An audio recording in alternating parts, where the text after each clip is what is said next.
AK, what I have today is a new phone from Samsung, which is the Samsung S20 FE. FE again stands for Fan Edition. I have a nice, cool aquamarine color, which Samsung calls Cloud Mint. It's a proper flagship with a triple camera layout, with a full HD AMOLED screen, which is also HDR10 certified. And of course, what you also have is a 4500 milliamp hour battery with a 15 watt charger, which I'm not very happy with.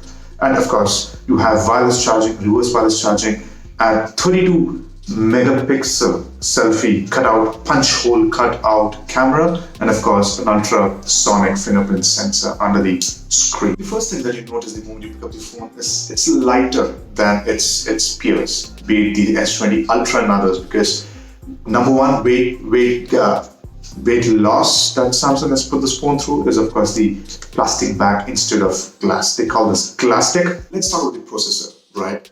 Globally, the S20 FE actually ships with a Snapdragon. I think in Europe also they've started shipping this phone with a 865 and of course a 5G variant. In India, what we get is 4G and of course the Exynos 990.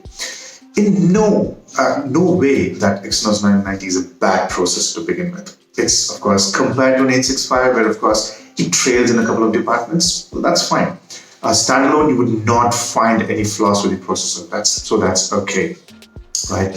I think the one single area where the processor lacks is slightly inferior to say, for example, a Qualcomm Snapdragon 865, of course, is the battery management. The Qualcomm 865 is slightly better in terms of the management of battery than the 990. I wish it were an 865 so that the battery life could have been slightly better than what the 990 could offer. But barring which, I did not find any issues. Cameras. I think Samsung has gone that extra mile to make sure that the camera quality is improved. And of course, what you get is, again, a flagship level camera output or photo output or video output from this price brand, right? What you have here in the middle, of course, is your main camera, right? This is a 12 megapixel with, of course, dual pixel autofocus and with a 1.8 aperture. So the pictures and videos that come out of this has great dynamic range. The HDR processing is amazing, and of course, it's the picture is slightly more punchier than what the competition has to offer. So that's a big plus. On the top, what you have, of course, is a ultra wide, right, with a 123-degree field of view, which means all the pictures that you take have a nice setup to it. The third one, of course, is your telephoto lens, right? The pictures that you take from here can be magnified 3 times. With a 76 mm of focal length, it can be made sure that all the pictures are optically zoomed and not digitally, which means that in technically there's no loss of detail, right? But the quality of lens used are different. The main one is a f1.8, the ultra wide is a f2.2, and of course the telephoto lens is a f2.4. Which means that you could have varied pictures depending upon the situation. So make sure that you have enough light to take pictures. If you're struggling with the light or probably the lighting around you, I think what you have to bank on is the main shooter. That's the hero of the entire lot. Thanks to night mode, it also takes some great pictures so you don't miss out on details, and of course the output is better there. Talking about video, I think what Samsung has done is outsmarted everyone, right? They have outfitted the selfie camera with a 4K 60, the rear shooter with 4K 60, and what they've also done is kind of give a pro video, which means that you can adjust all your you can adjust the white balance, you can adjust the aperture, you can give a lot of contrast to it, or do the white balance, etc. in the viewfinder itself while doing the shooting. So pro video available, no problem. Additionally, what they've also done is kind of given multiple modes, be it in terms of super slow-mo or even the other ones like, say for example, the live focus video.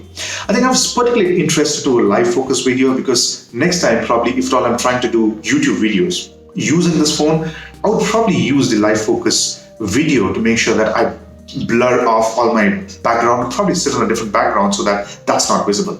I've done a small a small, what do you call, a background blur kind of a thing with this, with my small kiddo. And of course, it's come out well. It's come out well, and I think I like it. And of course, all the other things of making sure that you want to do a hyperlapse or slow-mo, etc. are available, so you can play around with the camera. There is one downside though, you have to remember. The night mode kicks in and it's good in photos. But in the videos, there is a problem that I've seen, right? This is a video of my two-wheeler that I use. It's a bike that I have. And in that, what I see is, with the main lens, it's okay when the light goes down. With the other lens, don't even try it. It's just bad. Other lens, when the lighting goes down, it's bad. And that's the reason I kind of highlighted 2.2 aperture, 2.4 aperture, and of course the 1.8. 1.8, which means you have more light coming in, which is good. Others, don't even bank on it if at all the light goes down. You should not be taking videos out of it because the output is just not usable. Well, the output here on the video you can see. But barring which, I do not see a lot of problems with the camera or the setup itself. It's great. The screen on the Galaxy S20 FE is twice as better. Apart from the Super AMOLED screen that it also has a 120 Hz of refresh rate, which means it's twice as good. The graphics look so much smoother, the scrolling is so much better. Once you get used to it, there's no going back. Barring the only hitch that it takes a hit on the battery life, but I'm okay to deal with it. Priced at 49,999 rupees, I think this gives you a flagship level of specs with flagship quality output at a price which is not close to ₹1,00,000 or probably even $1,500 in the US, right? So that's a good positive there. That's a good win there. Other positives include, of course, great screen, stereo speakers. I still miss the 3.5 headphone jack. I still miss it. And of course, the cameras are solid. The battery performance is around 5 hours plus, so I can't complain. If I need to probably increase the battery performance, I have to pare it down to a 60 Hz refresh rate, and of course it should give me a better battery performance. So I'm not complaining there. So all these are great pluses. Now, what Samsung has also done is, of course, given 3 years of Android upgrades, right? So this comes with Android 10. On top of that, you have the One UI 2.5. What Samsung also promised is 3 additional updates, right? Be it 11, 12, or 13, or maybe if 13 is not coming, probably the 14, Android 14s. So 3 solid upgrades. That's a positive, right? Instead of 2 earlier, now they start to give 3. So that's a very good win in my book. A couple of areas where Samsung could have improved, of course, is the charger, right? Out of the box, it comes with a 15-watt charger. Though this phone supports 25 watt, Samsung could have given a 25 watt. They kind of skimmed on it and kind of gave 15 watt. I don't understand why they should have. So it's a lost opportunity. The other thing that I think Samsung kind of missed out on is on the fingerprint sensor. Mind you, it's a good one, so I don't have no problems there. But the area that it covers, right? So it's a small area that it has. So it's easier to miss it. So sometimes it's a hit or a miss. Sometimes it's more than one trial to get the phone to be switched on. And of course, the in-screen fingerprint sensor is not as accurate or fast as, say, for example, the other ones that's there on the older phones. So yeah, these are a couple of things that I have problems or probably complaints from Samsung. I think the rest of the things are good. I think this is the way that more and more companies should follow and make sure that they should not be increasing the price and putting it at ₹1,00,000 or ₹1,50,000 for a phone. It should be accessible. It should be, the top quality should be accessible by masses. I think that's something that more and more manufacturers should do. And I think, yeah, in that essence, I think I give it a good 4 stars out of 5, which means that it is a solid buy. So if you like this video, and of course, if you want me to cover some more smartphone or even automobile related stuff, please do let me know. And of course, if you like this channel, please do like and subscribe.